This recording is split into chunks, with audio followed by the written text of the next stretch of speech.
पक्तिका जो सूबा है उसके अंदर एक ड्रोन ऑपरेशन किया गया था पाकिस्तान की जानिब से। उसके ऊपर अफ़गानिस्तान का जो क्रिकेट बोर्ड है उन्होंने इसमें कहा कि जी हमारे 3 क्लब क्रिकेटर्स जो है वो इसमें जाँ बहक हुए हैं, जबकि पाकिस्तान का मौक़िफ़ है कि ये फेक न्यूज़ है। वहाँ पे ना कोई क्रिकेट क्लब था और ना वहाँ पे कोई क्रिकेटर्स वहाँ पे मौजूद थे। बहरहाल इसके ऊपर जो चेयरमैन आईसीसी है जय शाह, जो कि बेसिकली भारत से ताल्लुक़ रखता है और अमित शाह का बेटा है, आप अब तक तो ये तस्वीर देख के आपको आइडिया होगा, उसने ये ट्वीट किया।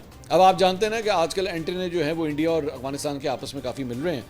तो उसने ट्वीट किया, उसने कहा deeply saddened by the loss of 3 young Afghan cricketers Kabir Agha, Sibghatullah and Haroon whose dream was cut short by a senseless act of violence.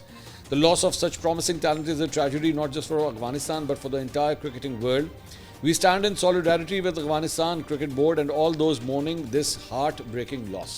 तो उसने कहा जी मेरा दिल बड़ा जो है वो रंजीदा है कि ये वाक़या जो है वहाँ पे पेश आया है।